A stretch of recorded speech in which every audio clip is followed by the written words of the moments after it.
오늘은 하나님의 교회와 그리스도인이라는 제목으로 함께 말씀을 나누려고 합니다. 오늘 말씀은 요한 3서 1장 1절에서 12절 말씀입니다. 제가 봉독하겠습니다. 장로인 나는 사랑하는 가이요 곧 내가 참으로 사랑하는 자에게 편지하노라. 사랑하는 자여, 내 영혼이 잘됨 같이 내가 범사에 잘되고 강건하기를 내가 간구하노라. 형제들이 와서 내게 있는 진리를 증언하되 내가 진리 안에서 행한다 하니 내가 심히 기뻐하노라. 내가 내 자녀들이 진리 안에서 행한다 함을 듣는 것보다 더 기쁜 일이 없도다. 사랑하는 자여, 네가 무엇이든지 형제 곧 나그네 된 자들에게 행하는 것은 신실한 일이니 그들이 교회 앞에서 너의 사랑을 증언하였느니라. 네가 하나님께 합당하게 그들을 전송하면 좋으리로다. 이는 그들이 주의 이름을 위하여 나가서 이방인에게 아무것도 받지 아니함이라. 그러므로 우리가 이 같은 자들을 영접하는 것이 마땅하니 이는 우리로 진리를 위하여 함께 일하는 자가 되게 하려 함이라. 내가 두어 자를 교회에 썼으나 그들 중에 으뜸되기를 좋아하는 디오드레베가 우리를 맞아들이지 아니하니 그러므로 내가 가면 그 행한 일을 잊지 아니하리라. 그가 악한 말로 우리를 비방하고도 오히려 부족하여 형제들을 맞아들이지도 아니하고 맞아들이고자 하는 자를 금하여 교회에서 내쫓는도다. 사랑하는 자여, 악한 것을 본받지 말고 선한 것을 본받으라. 선을 행하는 자는 하나님께 속하고 악을 행하는 자는 하나님을 배웁지 못하였느니라. 데메드리오는 무사람에게도 진리에게서도 증거를 받았음에 우리도 증언하노니 너는 우리의 증언이 참된 줄을 아느니라. 아멘. 예전에 한국 교회에서는, 그래도 한국 사회에서는 교회나 목사님 하면 꽤 신뢰를 받는 종교이며 정직함, 깨끗함, 그리고 청량함의 대명사로 불릴 만큼 신뢰도가 매우 컸습니다. 하지만 지금 시대에 있어서 특히 코로나 이후 현재 한국 사회에서 이 교회와 그리스도인에 대한 평가는 바닥을 치고 있으며 그 수치는 정말 놀라울 지경입니다. 얼마 전 한 여론조사 기관에서 한국 사회에서 교회를 신뢰합니까? 라는 설문조사에서 매우 신뢰한다, 약간 신뢰한다, 이 신뢰한다라는 응답은 불과 21%였습니다. 그리고 별로 전혀 신뢰하지 않는다의 비율은 76%로 조사되었습니다. 아마 이런 설문조사뿐만 아니라 각종 드라마 속에 등장하는 교회나 기독교인은 오히려 상식과는 거리가 먼 비정상 사람들, 그리고 탐욕스러운 인물들로 많이 그려지기도 합니다. 지금의 시대는 왜 한국 교회를 향해서 그리고 그리스도인들을 향해서 손가락질을 하며 조롱하고 비웃을까요? 그런 그들을 향해서 우리를 핍박하는 사단의 세력이라고 그들을 치부하고 무시하고 그냥 우리끼리만 신앙생활을 잘하면 되는 걸까요? 분명 예수님께서는 우리에게 세상의 소금과 빛이 되라고 말씀하셨는데 우리를 비난하는 저들을 무시하고 우리끼리만 잘 살고 우리끼리만 구원받자라고 하는 것이 과연 옳은 생각일까? 오늘 요한 3서의 말씀을 함께 읽고 제가 묵상한 것을 함께 나누기를 바랍니다. 그리고 늘 말씀드리지만 말씀을 듣고 그 말씀대로 살아가시는 저와 여러분이 되시기를 간절히 소원합니다. 이 요한 3서는 단 한 장으로 이루어진 짧은 서신입니다. 보내는 사람은 1절에 나오듯이 스스로 장로라고 표현하는 사도 요한입니다. 그리고 받는 사람은 가이오라는 사람입니다. 그리고 이 서신에서 언급되어지는 사람은 세 사람입니다. 가이오, 디오드레베, 그리고 데메드리오. 이 세 사람을 사도 요한은 언급하게 됩니다. 이 세 사람의 모습 속에서 우리는 하나님의 교회와 그리고 그리스도인에 대해서 한번 생각해 보고자 합니다. 먼저 하나님의 교회는 어떤 교회여야 할까요? 사도 요한이 말하는 하나님의 교회는 진리가 살아있는 교회입니다. 요한은 가이오에게 편지하며 이렇게 가이오를 칭찬합니다. 내가 진리 안에서 행한다 하니 내가 심히 기뻐하노라. 그리고 진리를 위하여 함께 일하는 자가 되게 하려 함이라. 그리고 데메드리오를 칭찬하며 그가 진리에게서도 증거를 받았음에 라고 서신에서 기록을 합니다. 사도 요한은 이 짧은 서신에서 계속 진리를 언급함으로써 하나님의 교회는 진리가 살아있어야 함을 강조합니다. 그렇다면 사도 요한이 말하는 진리란 무엇일까요? 사도 요한의 문서들 안에서 이 진리라는 말은 언제나 도덕적, 지적, 영적인 모든 생활의 영역을 포괄하는 말입니다. 가이오라는 사람에게 그가 진리 안에서 행한다라고 칭찬을 하는 것은 가이오가 그리스도를 섬기는 생활에 충실했다라는 이야기입니다. 구체적으로 가이오가 한 행동에 대해서 언급하기를 그가 요한의 교회가 파송한 순회 전도자들을 따뜻하게 영접하였다라고 이야기를 합니다. 당시 초대교회 당시에 복음 전도를 위해서 각지를 여행을 하며 말씀을 가르치는 순회 전도자들이 있었습니다. 그리고 목회자가 없는 작은 지방교회들, 그런 곳에는 순회 전도자들이 방문하여서 예수님의 교훈을 가르쳤습니다. 지금처럼 성경이 있는 것도 아니었고 신약 성경 예수님의 가르침이 있는 것이 아니었기 때문에 그들에게 예수님의 가르침을 전하기 위해서는 이 순회 전도자들이 다니면서 예수님의 가르침을 교육을 하였습니다. 그런데 이 순회 전도자들은 아무 사례 없이 그렇게 여행을 하며 복음을 전하고 그리스도인 공동체가 있는 곳에 가서 예수님의 가르침을 교육을 하는데 그들을 대접하고 그들에게 필요한 물품을 공급하는 것은 교회가 해야 할 일이었습니다. 그래서 사도 요한은 교회에게 이 일을 감당할 것을 요청을 합니다.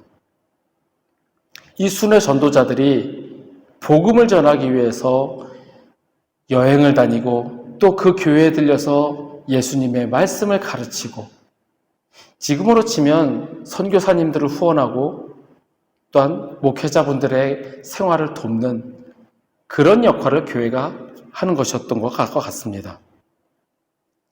그런데 이 사도 요한이 요청했던 이 일을 가이오는 충성스럽게 감당하였고 요한으로부터 진리 안에서 행한다라고 칭찬을 들었던 겁니다. 이 진리를 단순하게 하나의 단어로 말한다면 예수님의 가르침이라고 말할 수 있습니다. 예수님께서 가르쳐 오셨던 그 말씀들을 사도들은 계승하여 계속 지키고자 살아왔고 또 그 예수님의 가르침을 전하며 후대들 역시 그 말씀대로 살도록 권면하고 서로 돕고 협력하며 그렇게 행해왔습니다. 가이오가 속한 교회가 그 진리 안에서 행한다라는 말은 예수님의 가르침대로 행하고 있다라는 말입니다. 단순한 하나의 예로 순회 전도자들을 대접을 잘하고 그들에게 필요한 물품을 공급하고 이런 것을 단순한 예로 들었지만 그 전반적인 모든 것에는 예수님의 가르침을 따라 살아가고 있는 교회라는 이야기입니다. 그리고 그 중심에는 가이오라는 사람이 있었고 그렇게 가이오가 행하였음을 칭찬하는 것이었습니다. 이처럼 하나님의 교회는 예수님의 말씀을 듣고 깨닫고 그 말씀대로 살아가야 합니다. 그런데 오늘날의 한국교회가 사회로부터 손가락질을 받고 비난과 조롱을 받는 이유는 상식적으로도 이해할 수 없는 탐욕과 부정이 가득하고 예수님의 말씀을 따르기는커녕 그 말씀을 내게 유리한 대로만 적용해서 나의 입장을 면피하려고만 하기 때문입니다. 예를 들지 않아도 우리가 보기에도 많은 면이 그렇게 보입니다. 과연 교회가 사회 앞에서 하나님의 교회로서 바로 서 있는가? 많은 문제들이 드러납니다. 교회들이 재정의 비리가 일어나기도 합니다. 목회자들이 타락하기도 합니다. 대형 교회들이 세습하면서 사람들의 손가락질을 받기도 합니다. 그러면서 이야기하기를 세상에처럼 불을 물려주는 것이 아니라 힘들고 어려운 십자가를 질 사람이 없어서 내 자녀에게 이 십자가를 지웁니다.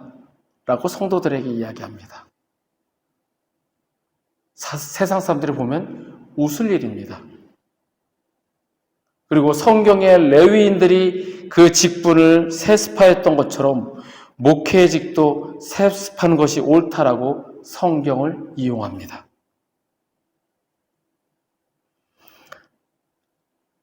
하나님의 교회는 하나님의 말씀을 듣고 깨닫고 이해하고 그 말씀을 믿어야 하고 그리고 그 말씀대로 살아가야 하는 것이 하나님의 교회가 해야 할 일입니다. 4절에 진리 안에서 행한다라는 요한의 칭찬은 단순히 진리를 알고 동의하는 차원을 넘어서는 말입니다. 진리를 아는 것이요, 진리를 믿는 것이며 그 진리를 실천하는 것입니다. 이것이 예수 그리스도를 믿는 신앙으로 예수님의 말씀을 알고 믿으며 그 말씀대로 살아가는 것입니다.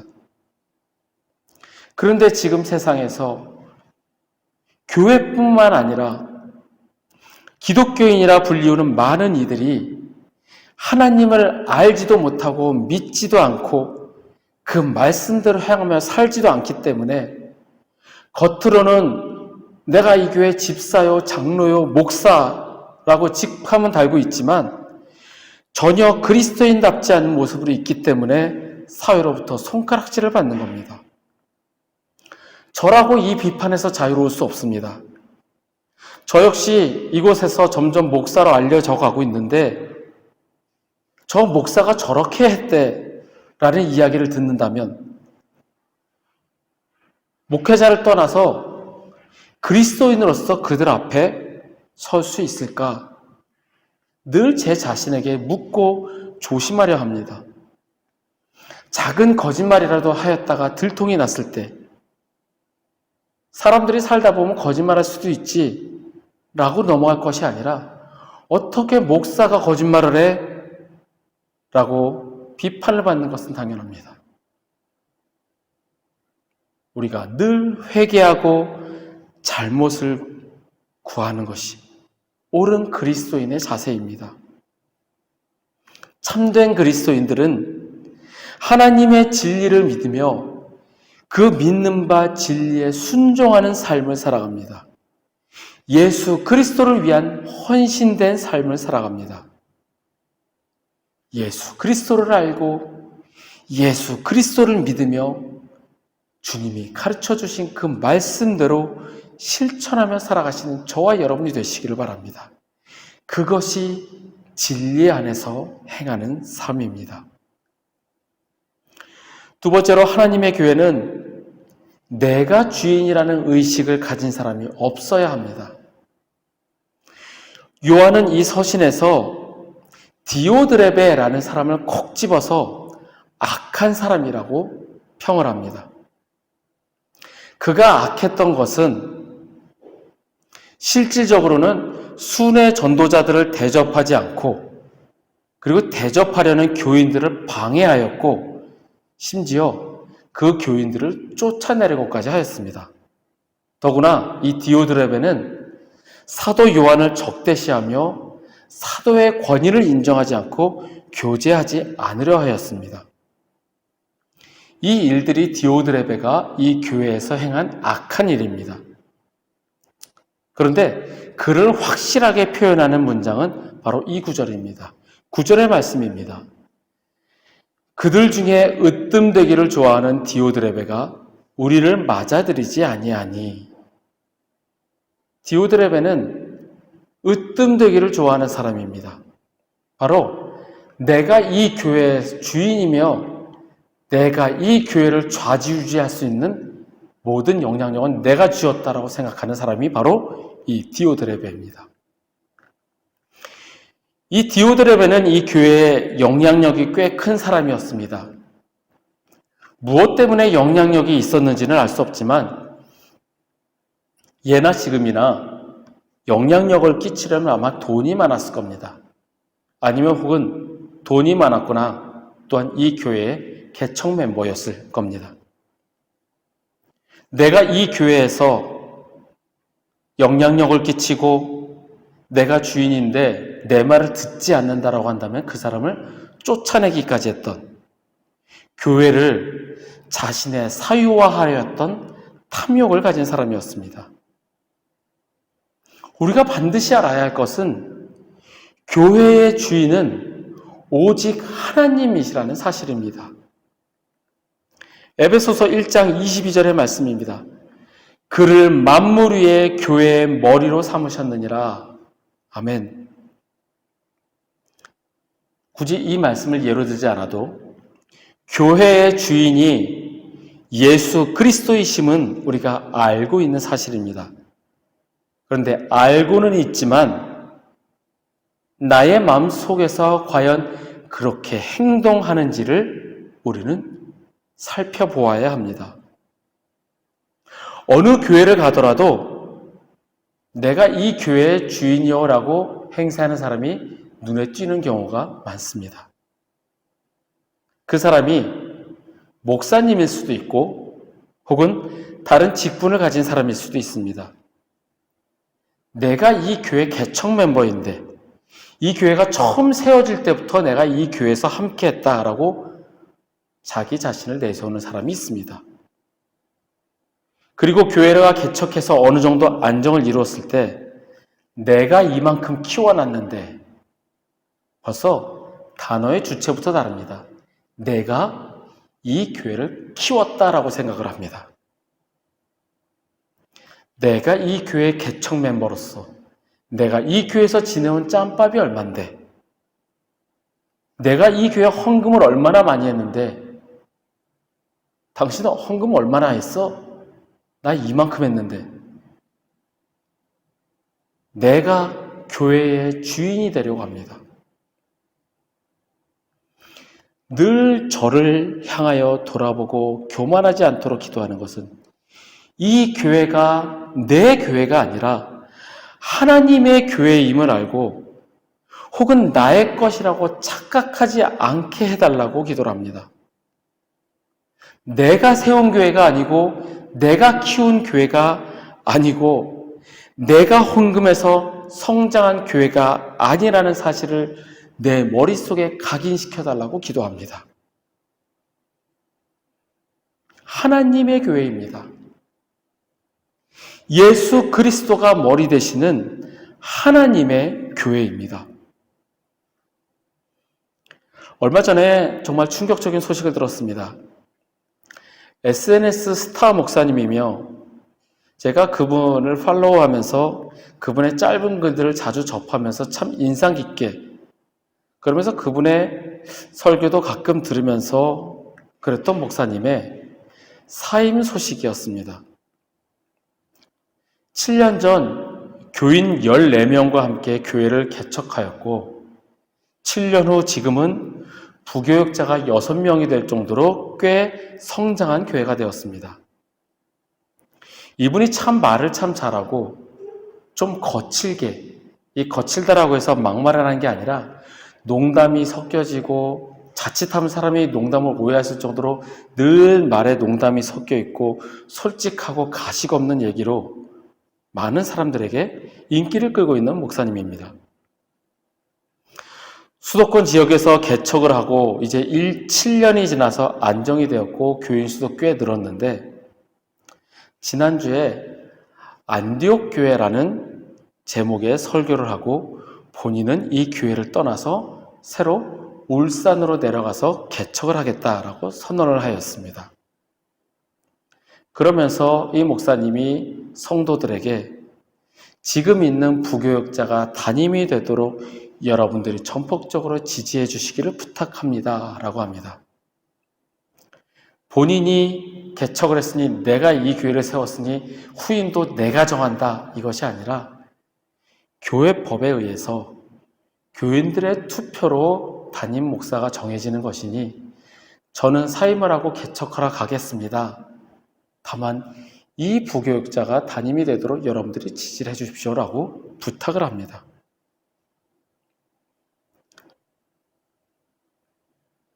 그러면서 교회에서 괴롭히는 사람이 있어서 나가는 거 절대 아닙니다. 누군가 나를 힘들게 해서 나가는 거 아닙니다. 지금 이 시대에 부교역자에게 개척하라고 내보내는 것은 사지로 보내는 것과 같기 때문에 그래도 개척을 경험해본 내가 개척하는 게 낫다라는 생각입니다. 그래서 본인이 나가겠다라고 선언하였습니다. 이 소식을 듣고 한동안 충격에서 헤어나지 못했습니다. 많은 경우들을 보면 담임 목사님이 부교역자에게 정말로 잘해준다면 그를 개척하게 해주고 개척 자금을 주고 교인들이 가서 같이 신앙생활하도록 교인들을 설득하고 안정될 때까지 도와주는 것은 종종 보아왔습니다. 그리고 그렇게 하신 목사님들도 정말 훌륭하신 목사님들이십니다. 그런데 본인이 개척하고 교회가 안정이 되고 성장이 되었는데 그 교회를 다른 부교역자에게 후임에게 주고 본인은 새로 개척하러 나간다는 것은 저에게 큰 충격이었습니다. 어떻게 저렇게 할 수 있을까? 저분의 마음속에는 어떤 생각이 있길래 저렇게 할 수가 있을까? 그분에 관련된 여러 영상들을 보다 보니 이미 2년 전에 그 목사님이 후임으로 지지를 부탁한 그 부교역자와 함께 출연해서 본인보다 이 교회를 잘 목회할 수 있는 역량과 자질을 가진 친구는 바로 옆에 있는 이 친구다라고 하는 이야기를 하는 것을 보았습니다. 그때부터 벌써 교회를 떠나 새로 개척할 마음을 가지고 있는 듯 합니다. 저도 이 교회를 개척을 하고 이 교회를 계속 나오면서 강대상부터 의자 모든 것이 손때가 묻지 않은 곳이 없습니다. 중고 물품을 사러 갔다가 중고 물품을 가지고 와서 조립을 하고 청소하고 수리하고 모든 것을 하면서 손때가 묻지 않은 곳이 없습니다. 만약에 이 교회가 어느 정도 성장했을 때 그 교회를 떠난다라는 것이 쉽지 않은 결정일 겁니다. 내 거라고 생각하면 내가 이만큼 키워놨는데 라고 생각을 하면 할 수 없는 결정일 겁니다. 하지만 주님이 주신 마음이라면 그것이 주님의 뜻이고 그것이 그리스도인의 모습이라면, 주님의 교회라면 그렇게 해야 하는 것이 당연한 옳은 결정입니다. 그 목사님의 말이 참 마음에 많이 와닿았습니다. 그분이 부교육자에게 이렇게 이야기합니다. 나를 담임 목사 이전에 그리스도인으로 객관적으로 평가할 수 있는 사람은 아내도 아니고 자식도 아니고 교인도 아니다. 당신 부교육자가 나를 객관적으로 평가할 수 있다. 부교육자에게 내가 참된 그리스도인이요 진짜 목사인 것을 내 삶을 통해 증명해 보고 싶었다. 다른 사람이 나를 어떻게 평가하든 나와 가장 많은 시간을 보낸 나의 민낯을 그대로 보는 부교육자에게 좋은 신자요, 좋은 목사로서의 삶을 살고 싶었다. 라고 이야기를 합니다. 다른 모든 것을 떠나서, 직분을 떠나서 참된 그리스도인, 진짜 목사인 것을 삶을 통해서 증명해야 하겠다는 게 그분의 신앙 목표였습니다. 진짜 그리스도인, 주님께서 원하시는 것은 바로 그런 모습이 아닐까 합니다. 다른 무엇이 아니라 세상적으로 평가받는 것도 아니고 그분의 직분, 직함, 그분들의 명예, 위치가 주님께서 인정하시는 것이 아니라 참된 그리스도인, 주님의 말씀을 듣고 이해하고 그 말씀대로 행하는 참된 그리스도인이 주님이 원하시는 삶이 아닐까 생각을 하였습니다.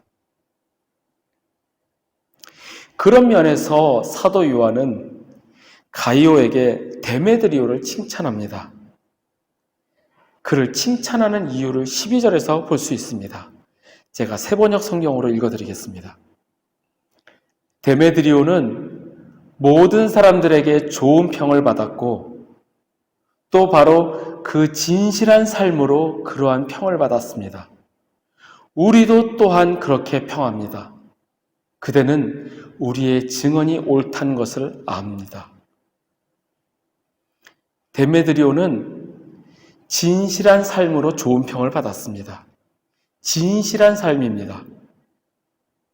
앞서 말씀드린 대로 진리 안에서 행하는 삶, 예수님의 말씀대로 사는 삶입니다. 예수님의 가르침대로 그들의 예수님의 복음을 전하는 그 순회 선도자들을 잘 대접하였던 데메드리오였습니다. 교회에서 으뜸이 되려고도 하지 않았습니다. 겸손의 자세로 진실한 삶을 살았기에 그가 다른 사람들에게 인정받는, 세상적으로 인정받는 그런 위치가 되었고 그런 직분이 되었고 그런 재력과 그런 모든 것을 갖추지는 않았다 할지라도 그의 진실한 삶 때문에 모든 사람들에게 좋은 평을 받았고 사도 요한 역시 그렇게 그를 평가한다고 칭찬합니다. 우리의 믿음은 삶으로 드러납니다. 행함이 없는 믿음은 죽은 믿음이라는 야고보 사도의 고백처럼 믿음을 강조하지만 결국에는 그 믿음이 있음을 증명하는 것은 행위라고 하는 바울의 가르침처럼 진실한 삶은 우리의 믿음을 증명하는 증거입니다. 아무리 나의 믿음이 좋다고 말하다고 해도 행함이 없으면 그의 믿음과 그의 영적 상태는 죽은 것이라는 사실입니다. 행함을 강조한다고 해서 나의 의의를 드러내는 바리새인처럼 살라는 말씀이 아닙니다. 예수님께서 우리에게 가르쳐 주신 것은 단지 알고 이해하고 그것으로 끝내라는 것이 아니라 하나님의 복음은 단순히 알고 이해하는 것이 아니라 그 복음은 바로 살아내는 것이라는 겁니다. 진리 안에서 행하는 것은 단순히 진리를 알고 믿는다는 선에서 끝나는 것이 아니라 그 진리대로 살아가는 삶입니다. 오늘날의 한국교회와 그리스도인들이 이 사실을 잊어버렸습니다. 이제 다시 말씀으로 돌아가서 그 말씀을 알고 말씀을 믿고 그 말씀대로 살아가는 삶이 되어야 합니다. 그렇게 될 때 교회가 회복이 되고 교회를 향한 신뢰 역시 다시 높아지게 될 것입니다. 거짓과 위선으로 가득 찬 그러한 모습이 아니라 진실한 삶, 하나님의 말씀대로 살아가는 삶, 그 삶을 통하여 그리스도인임을 자랑하며 그리스도인답게 행동하시는 저와 여러분이 되시기를 간절히 소망합니다. 말씀을 정리하겠습니다. 하나님의 교회는 진리가 살아있는 교회입니다. 탐욕과 거짓과 위선이 가득 찬 교회가 아니라 하나님의 말씀을 알고 믿고 그 말씀대로 행하는 교회여야 합니다. 교회의 주인은 예수 그리스도이십니다. 으뜸이 되려 하는 자, 내가 주인이라는 생각을 가진 분이 계시다면 엎드려 회개하시길 바랍니다. 하나님의 교회는 하나님의 뜻대로 움직입니다. 우리의 믿음은 삶으로 드러나야 합니다. 우리 그리스도인은 말로만 외치는 복음, 전도, 그 믿음이 아니라 삶으로 드러내야 합니다. 내 삶을 통하여 그리스도를 전하고 내 삶을 통하여 나의 믿음을 증명하시는 저와 여러분이 되시기를 간절히 소망합니다.